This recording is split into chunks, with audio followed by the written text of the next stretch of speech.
की सच्चाई सच छुपने नहीं देंगे। आदाब, मैं हूं हाफिज गुलाम सरवर और आप देख रहे हैं देश की सच्चाई। 2024 अभी बहुत दूर है, लेकिन पूरे देश में 2024 की भूमिकाएं बनने लगी हैं और भूमिका बनाने में पक्ष और विपक्ष दोनों लगातार निरंतर तमाम पार्टियां पूरी तरह से लग गई हैं। अभी महाराष्ट्र में जो घटना घटी पवार वर्सेस पवार को लेकर, यानी पावर सेंटर को लेकर जो नया एक ड्रामा हुआ है, पॉलिटिकल ड्रामा, उस ड्रामे के बाद गोदी मीडिया में लगातार ये खबरें रन करने लगी है कि महाराष्ट्र जैसा ही मामला बिहार में भी होगा। और ये खबरें तब रन करने लगी जब बिहार के भारतीय जनता पार्टी के नेता सुशील कुमार मोदी, जी हां छोटे मोदी का एक बयान आया कि बिहार के अंदर भी महाराष्ट्र जैसी घटना घट सकती है। इस बीच ये खबर भी चलने लगी कि नीतीश कुमार अपने पार्टी के राज्यसभा सदस्य और राज्यसभा में उप सभापति से मुलाकात किए हैं। मुलाकात बड़ी लंबी 1.5 घंटे की रही है और आपको यह जानना जरूरी है कि राज्यसभा में उप सभापति जो जेडीयू के हैं, वो जेडीयू के कुछ फैसले से पहले से नाराज चल रहे हैं, ऐसी खबर भी चल चुकी है। ऐसे में नीतीश कुमार जी का उससे मिलना इस बात को दर्शाता है कि मंथन का दौर तमाम पार्टियों में चल रहा। इस बीच खबर यह भी चलाई जा रही है कि लालू परिवार में भी बिखराव के संकेत मिल रहे हैं और आरजेडी के भी कुछ विधायक दूसरे दलों के संपर्क में है। जेडीयू के विषय में लगातार इस तरह की खबरें भी चल रही है कि बस अब टूटी या तब टूटी, पार्टी तो टूट गई, यानी कि नीतीश कुमार के नेतृत्व पर अब पार्टी विधायकों का भरोसा नहीं है। इस तरह की खबरें लगातार चल रही है। इन तमाम खबरों के बीच भारतीय जनता पार्टी का आईटी सेल राहुल गांधी के प्रधानमंत्री उम्मीदवार होने की खबर को भी प्रमुखता से चला रहा। इस खबर के चलाने के पीछे दो मंशा है। एक मंशा के मोदी नहीं तो कौन, यानी मोदी के सामने विपक्ष का चेहरा कौन। दूसरा कि राहुल गांधी के नाम पर शायद विपक्ष में कुछ बिखराव हो जाए।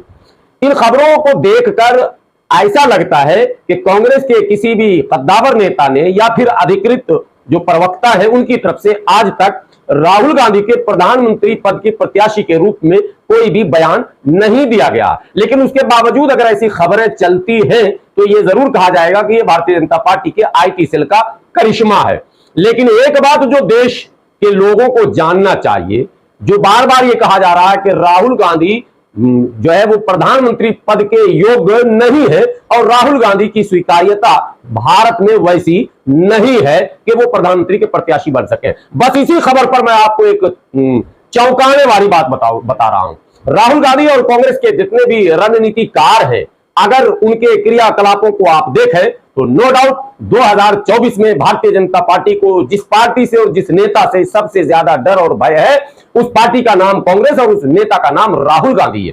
इसलिए कि पिछले 15 दिनों में लगातार राहुल गांधी ने, एक तो भारत जोड़ो यात्रा का दौर चला था, उस दौर के बाद फिर अमेरिका यात्रा और तमाम यात्राओं के बाद ये नैरेटिव सेट करने की कोशिश की गई थी कि राहुल गांधी देश का अपमान जाकर विदेशों की धरती पर करते हैं। हालांकि बाद में कांग्रेस के प्रवक्ताओं ने बड़े तरीके से उसका काट भी पेश किया और उसका जवाब भी पेश किया और ये बतला दिया कि भाई वो अपमान नहीं था, बल्कि भारत की एक सच्ची तस्वीर थी जो विपक्ष के नेता होने के नाते राहुल गांधी ने वहां पेश की थी। बहरहाल, लेकिन अब पिछले 15 दिनों से जब मणिपुर के मुद्दे को लेकर कांग्रेस पूरी तरह से फ्रंट फुट पर आ चुकी है और कांग्रेस का सभी नेता, कांग्रेस के सभी प्रवक्ता लगातार टीवी चैनलों में और सोशल मीडिया के सोशल प्लेटफॉर्म पर लगातार मणिपुर इशू पर सरकार को घेरते दिख रहे हैं।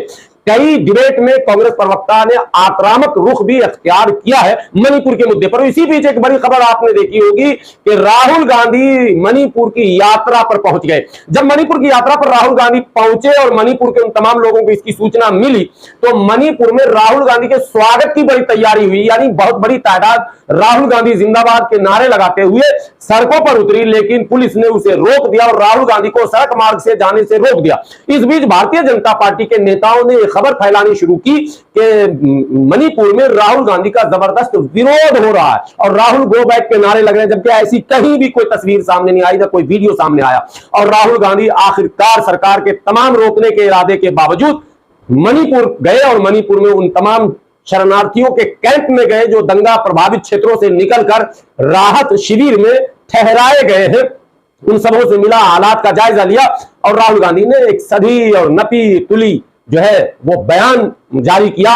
उस बयान के जारी करते ही भारतीय जनता पार्टी चौंक गई और राहुल के नेतृत्व क्षमता पर जो लोग आवाज उठाते थे उनके मुंह भी लटक गए। लेकिन बात यही नहीं रुकी, इससे आगे मसला यह हुआ कि मणिपुर से लौटते ही राहुल गांधी ने सबसे माने ऐतिहासिक जिसको आप कह सकते हैं, भारत के बहुत सारी रैलियों को अगर तुलना अगर सारी रैलियों की करें तो शायद जो तेलंगाना में राहुल गांधी की रैली हुई है उससे बड़ी रैली पिछले 5-7 सालों में कहीं भी देखने को नहीं मिली। इतनी बड़ी रैली को तेलंगाना में जाकर राहुल गांधी ने संबोधित किया और वहां से प्यार बटोर कर राहुल गांधी दिल्ली आए और कांग्रेस के रणनीतिकार और राहुल के रणनीतिकार अब इस मोड में है कि प्रस्तावित 5 राज्यों के जो चुनाव 2024 से पहले हैं, यानी कि राजस्थान, छत्तीसगढ़, मध्य प्रदेश, हरियाणा और तेलंगाना, इन राज्यों में कैसे कांग्रेस बेहतर प्रदर्शन करे। कांग्रेस की पॉलिसी यह बन रही कि किसी भी तरह से इन 5 राज्यों को जीत लिया जाए। यदि ऐसा करने में कांग्रेस सफल हो गई,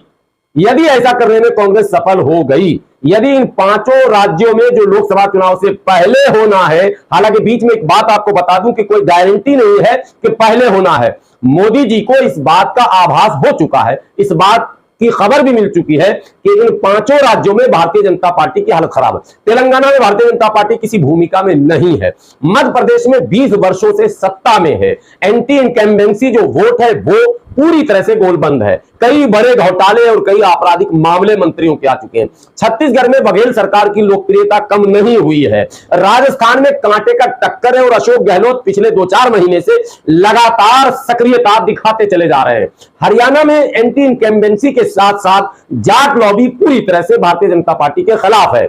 ऐसे में इन 5 राज्यों में भारतीय जनता पार्टी को सीधे सीधे तो हार नजर आ रही है, लेकिन उस हार को जीत में बदलने के लिए तमाम तर मोर्चों पर भारतीय जनता पार्टी भी काम कर रही है। लेकिन साथ में काम और करने जा रही है, जिसका भय है वो ये कि इन 5 राज्यों के चुनाव लोकसभा चुनाव के साथ कराए जाएं ताकि मोदी लहर बनाकर किसी भी तरह से इन 5 राज्यों में कुछ बेहतर किया जा सके। यह भी एक पॉलिसी भारतीय जनता पार्टी की है। ऐसा भी हो सकता है, यह मैं कह रहा हूं, कोई जरूर नहीं कि ऐसा ही होगा, लेकिन उम्मीद इस तरह की जा रही है। ऐसा शक है लोगों को कि भारतीय जनता पार्टी, चूंकि चुनाव आयोग की भूमिका देश को पता है क्या भूमिका रह गई है इस समय चुनाव आयोग की, तो चुनाव आयोग नोटिफिकेशन ना जारी करे या सरकार भंग करके फिर रोक दे या फिर लोकसभा के साथ ऐलान कर दे कि एक ही साथ आम चुनाव के साथ किया जाएगा, वगैरह वगैरह कुछ भी हो सकता है। लेकिन अगर लोकसभा चुनाव से पहले चुनाव हो गए तो इन 5 राज्यों में संभावना कांग्रेस के लौटने की बन रही है। यदि 5 राज्यों में कांग्रेस ने सरकार बना लिया तो भाई साहब वो जो लोग चिल्ला चिल्ला कर कहते थे राहुल को पप्पू, उनको कहना पड़ेगा कि देश पप्पू को तो हीरो मान चुकी है, गप्पू को जीरो कर रही है। यह भी है, अगर 5 राज्यों में कांग्रेस जीतने में सफल हुई तो राष्ट्रीय स्तर पर कांग्रेस के लिए एक नई हवा चलेगी और उसी ऊर्जा को लेकर लोकसभा में कांग्रेस उतरने की तैयारी कर रही। दरअसल कांग्रेस के रणनीतिकार पूरी तरह से इन 5 राज्यों के चुनाव पर अपने आप को केंद्रित कर चुके हैं और उनकी तमाम राज्य की इकाइयां और केंद्रीय नेतृत्व आपस में संपर्क में है। भारतीय जनता पार्टी सेंधमारी में लगी हुई है। इसीलिए इस तरह की खबरें चलाई जा रही कि बिहार में टूटा और फला जगह टूटा और अब टूटा और तब टूटा, जबकि ये टूटा नहीं है भाई। ये वही अजित पवार है जो अजित पवार पहले भी इनके उप मुख्यमंत्री 2-4 घंटे के रह चुके हैं और उसके बाद सरकार गिराकर वापस आ चुके हैं और अपनी सरकार बना चुके हैं। उद्धव ठाकरे को मुख्यमंत्री बना चुके हैं। उसके बाद उद्धव ठाकरे की पार्टी टूटने के बाद जो शिकंजा इन पर कसा जा रहा था दोबारा, चूंकि अजित पवार, छगन भुजबल और प्रफुल्ल पटेल ये तीनों ईडी के रेडार पर हैं, इसलिए इन तीनों की अपनी निजी मजबूरी है कि भारतीय जनता पार्टी के इशारे पर हाँ में हाँ कहे। हाँ, एक बात आपको बता दूं, राहुल गांधी ने बड़े जोर शोर से तेलंगाना की रैली में एक मुद्दे को उछाला है और वो मुद्दा भी इसी से मिलता जुलता है। यानी तेलंगाना के जो मुख्यमंत्री है केसीआर, उनकी बेटी जो कविता है वो दिल्ली में जो शराब घोटाला हुआ है जिसमें मनीष सिसोदिया जेल में है, उसमें के कविता का भी नाम है और कविता के भी जेल जाने की सूचना और अफवाह फैल चुकी है। कविता भी ईडी के रेडार पर है। ऐसे में खबर यह रन कर रही है कि केसीआर यानी जो तेलंगाना राष्ट्र समिति, जिसने नाम बीआरएस रख दिया है टीआरएस से, राहुल गांधी ने उस बीआरएस का फुल फॉर्म बताया और यह बताया ये भारतीय जनता पार्टी रिश्तेदार संगठन है। ये बीआरएस। और राहुल गांधी ने अपने मंचों से जोरदार ढंग से यह कहा कि भारतीय जनता पार्टी के बी टीम के रूप में तेलंगाना राष्ट्र समिति यानी भारत राष्ट्र समिति काम कर रही है। ऐसे में राहुल गांधी के इस धारदार भाषण को देखकर तो ऐसा लग रहा है और उस भीड़ को कि तेलंगाना में भी कर्नाटका की तरह कांग्रेस लौटने जा रही है। और यदि ऐसा हो गया, तेलंगाना, मध्य प्रदेश, राजस्थान, छत्तीसगढ़ और हरियाणा, तो भैया 2024 में मोदी जी को विदा करने के लिए ज्यादा सर खपाने की जरूरत नहीं पड़ेगी। कांग्रेस अकेले अपने बलबूते पर अपने चंद सहयोगियों के साथ ही जबरदस्त पटकनी दे सकती है। बस इंतजार कीजिए, तमाम अफवाहों को किनारे कीजिए और कांग्रेस की रणनीति पर नजर रखिए। कांग्रेस की रणनीति भारतीय जनता पार्टी की रणनीति पर भारी पड़ती दिख रही है। बने रहे देश की सच्चाई के साथ। यूट्यूब पर आपने देश की सच्चाई चैनल को अब तक सब्सक्राइब नहीं किया है तो प्लीज इसे जरूर सब्सक्राइब कर लें, बेल आइकन दबाना बिल्कुल ना भूलें। और यदि आपको अपनी कोई बात रखनी है तो कमेंट बॉक्स में जाकर हर हाल में खुलकर, निसंकोच, निडर होकर जो कुछ चाहे लिख सकते हैं, आपको अनुमति। हाँ, कोई ऐसी बात ना लिखें जिससे किसी की भावनाएं आहत होती हूं। वीडियो बेहतर लगे तो शेयर करें। शेयर करना गोया के चैनल को आपका एक तरह से सहयोग कहलाएगा। शुक्रिया, फिर मिलेंगे।